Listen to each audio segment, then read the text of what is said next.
बिस्मिल्लाहिर्रहमानिर्रहीम। आज जो टॉपिक हम डिस्कस करेंगे वो है health and medicine as a social institution.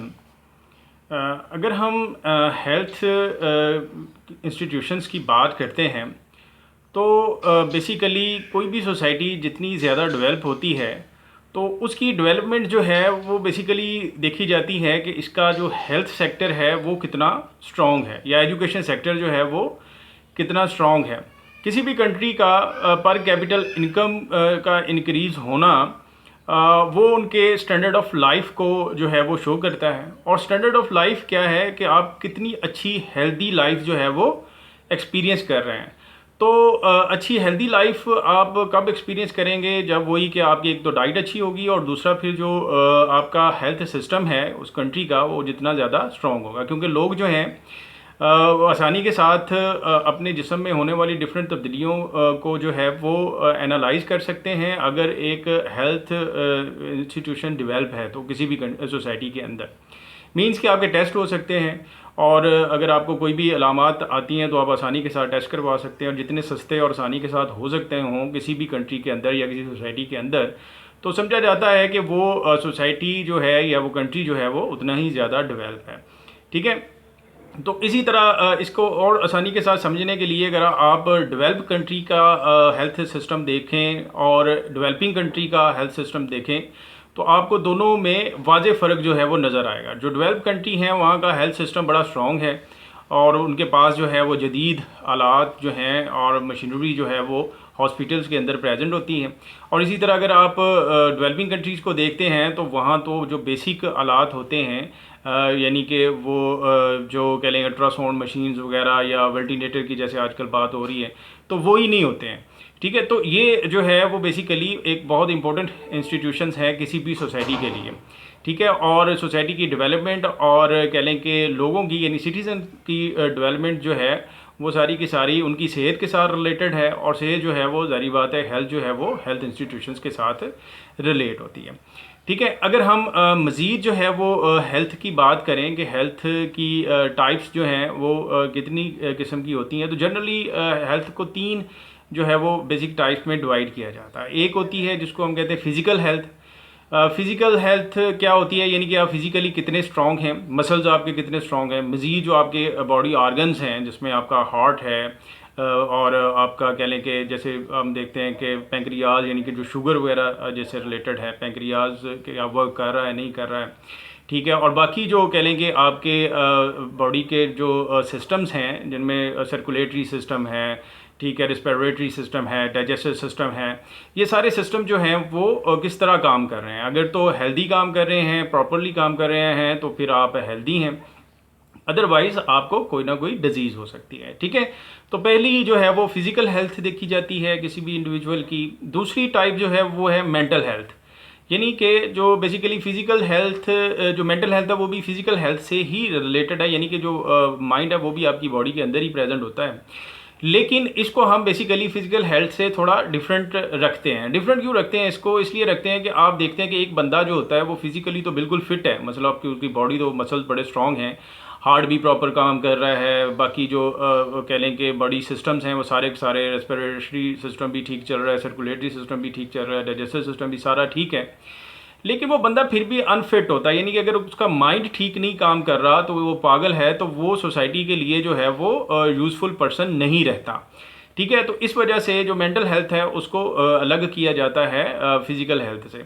ठीक है, और वही कि माइंड की क्या स्टेट है, यानी जिसमें स्ट्रेस और एनजाइटी वगैरह है वो भी जो है वो मेंटल हेल्थ के साथ रिलेटेड होती हैं। अगर आपका माइंड डिस्टर्ब है किसी भी वजह से, यानी आप स्ट्रेस में हैं या वैसे ही कोई आपको जो है वो माइंड प्रॉपर काम ही नहीं कर रहा है और आप पागल हैं, तो आप सोसाइटी के लिए जो है वो प्रॉपरली कुछ भी परफॉर्म नहीं कर सकते। ठीक है, अच्छा, और थर्ड जो है वो होती है रिप्रोडक्टिव हेल्थ। रिप्रोडक्टिव हेल्थ कौन सी है? वही कि जिससे आप अपनी नस्ल को आगे बढ़ाते हैं। ठीक है, एक बंदा जो है वो मेंटली भी फिट हो सकता है, फिजिकली भी फिट हो सकता है, लेकिन अगर वो रिप्रोडक्शन जो उसकी हेल्थ है वो ही प्रॉपर नहीं है तो वो क्या करेगा कि वो अपनी नस्ल को आगे नहीं बढ़ा सकता। ठीक है, तो ये थर्ड कैटेगरी जो है वो हेल्थ की जो है वो बनाई गई है, ये थर्ड टाइप जो है वो है। इसी तरह जो है अगर हम डिजीज़ की बात करें तो डिजीज़ की भी इसी तरह की चंद कैटेगरीज या टाइप्स जो हैं वो प्रेजेंट हैं। कुछ डिजीज़ हैं जो कि बैक्टीरियल डिजीज़ होती हैं, यानी बैक्टीरिया की वजह से वो फैलती हैं, जिसकी अगर हम मिसाल दें तो टीबी जो है, ठीक है, ट्यूबरकुलोसिस होगी, डायरिया हो गया, ठीक है, ये जो है ये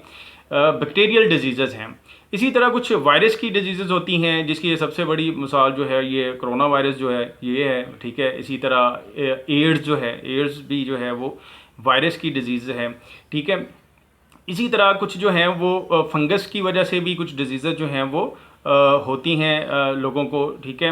और इसी तरह कह लें कि जैसे मेंटल हेल्थ के साथ अगर रिलेट करें तो मेंटल डिजीज़ भी होती हैं, जैसे कि वही आपको कोई भी शिज़ोफ्रीनिया है, या आपको जो है वो कह लें कि स्ट्रेस है, स्ट्रेस जो है ये भी जो है वो मेंटल डिजीज़ है, ठीक है। तो डिप्रेशन में आप रहते हैं, स्ट्रेस एंड डिप्रेशन, पहले स्ट्रेस होती है फिर वही आगे कन्वर्ट होती है डिप्रेशन के अंदर, ठीक है।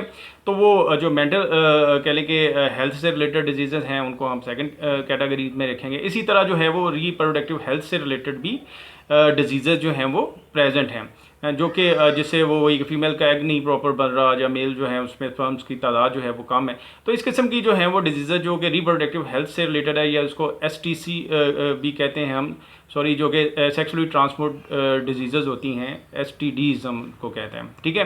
तो ये सारी की सारी डिजीज़ जो हैं ये रिप्रोडक्टिव हेल्थ के साथ रिलेटेड होती हैं, ठीक है। तो ये कह लें कि ओवरऑल कुछ कह लें कि डिजीज़ थी जो जिनका मैंने जिक्र किया, और कह लें कि कुछ हेल्थ की टाइप्स हैं जिनका हम जिक्र किया है मैंने अभी। अच्छा, मज़ीद जो है इससे आगे इसी तरह जो है वो इन डिजीज़ को ठीक करने के लिए वो मेडिसिन्स हम कुछ यूज़ करते हैं, ठीक है। और इन्हीं मेडिसिन्स को भी हम आगे चंद कैटेगरीज़ में जो है वो डिवाइड करते हैं। जो बड़ी दो कैटेगरीज़ हम बनाएं या टाइप्स इसकी बनाई, तो एक तो हैं वो साइंटिफिक जो कह लें मेडिसिन्स हैं, और दूसरी जो होती हैं वो होलिस्टिक मेडिसिन कहलाती हैं।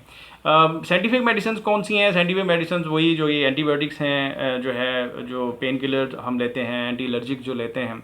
एंटीबायोटिक्स जो हैं वो बैक्टीरिया से होने वाली डिजीज़ को ठीक करती हैं, ठीक है। और जो एंटी एलर्जिक होती हैं वो डिफरेंट किस्म की जो एलर्जीज़ हमें होती हैं उनको ठीक करती हैं। और थर्ड जो पेन किलर्स हैं वो जो किसी भी किस्म का जो हमारी बॉडी के अंदर पेन होता है, जिसकी पैनाडोल वगैरह या जैसे डिक्लोरान वगैरह हम खाते हैं, ये जो है ये पेन किलर्स में आती हैं। और एंटीबायोटिक के अंदर ये कह लें कि ऑक्सीडल है जिसमें, और कह लेंगे और भी पेनिसिलिन वगैरह, ये सारी जो हैं ये एंटीबायोटिक आ जाती हैं, ठीक है। और कह लेंगे ये इनकी जनरेशन्स हैं, first generation, third generation, 4 generations जो हैं वो एंटीबायोटिक्स जो हैं वो मार्केट में आ रही हैं, ठीक है। तो ये सारी करती क्या है, ये बेसिकली बैक्टीरियाज को किल करती हैं। और एंटी एलर्जिक जो हैं वो एलर्जी को ठीक करती हैं। और एंटी एंजाइटी मेडिसिन जो हैं वो वही आपका डिप्रेशन वगैरह जो है वो उनको ठीक करती हैं। और इसी तरह STC और STDs जो हैं, यानी जो सेक्सुअली ट्रांसमिटेड डिजीज़ हैं, या सेक्स जो आपकी रिप्रोडक्शन हेल्थ से रिलेटेड डिजीज़ हैं, उनके लिए भी मेडिसिन जो हैं वो मार्केट में प्रेजेंट होती है। तो ये सारी की सारी कैटेगरी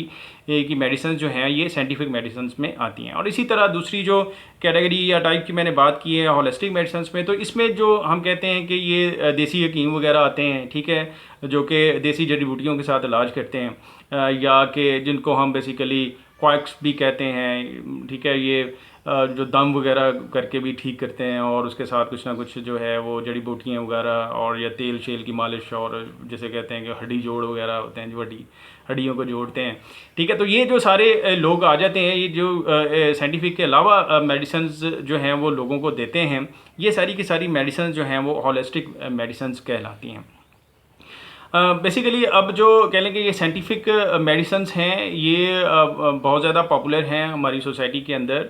और जो कह लें कि दूसरी होलिस्टिक मेडिसिन्स हैं, ये इनकी अब कह लें कि इतनी जिसे कहते हैं कि डिमांड्स और पॉपुलैरिटी जो है वो कम हो रही है, क्योंकि जो साइंटिफिक मेडिसिन्स हैं वो नई नई रिसर्चेस जो हैं वो आ रही हैं, और मज़ीद जो जैसे कहते हैं कि नई से नई एंटीबायोटिक्स जो हैं वो बन रही हैं, जिससे जो है वो डिजीज़ क्विकली जो हैं वो ठीक हो जाए। और दूसरा जो सर्जरी का प्रोसेस है वो सारा का सारा साइंटिफिक मेडिसिन के साथ रिलेटेड है, जिसमें हम ऑपरेट वगैरह करते हैं। और ये जो कह लें कि देसी हकीम वगैरह ये नहीं कर सकते, ठीक है। तो इस वजह से हम इनको जो है वो सेपरेट आउट करते हैं। और कह लें कि ये जो साइंटिफिक मेडिसिन्स हैं, या जिसको हम एलोपैथी कहते हैं, एलोपैथी जो है ये ज़्यादा पॉपुलर है all over the world as compare to homeopathy, या जो ये तिब का कह लें कि है हमारा एक पूरा सिस्टम, यानी हकीम वगैरह जो आपको मेडिसिन वगैरह देते हैं। ठीक है, तो ये ओवरऑल हेल्थ जो है इंस्टीट्यूशंस है उसका जो इंट्रोडक्शंस और टाइप्स थी। ठीक है, मज़ीद जो है फिर हम अगला जो इंस्टीट्यूशंस है मैस कम्युनिकेशन वो इंशाल्लाह नेक्स्ट लेक्चर में देखेंगे। ठीक है, ओके, अल्लाह हाफिज़।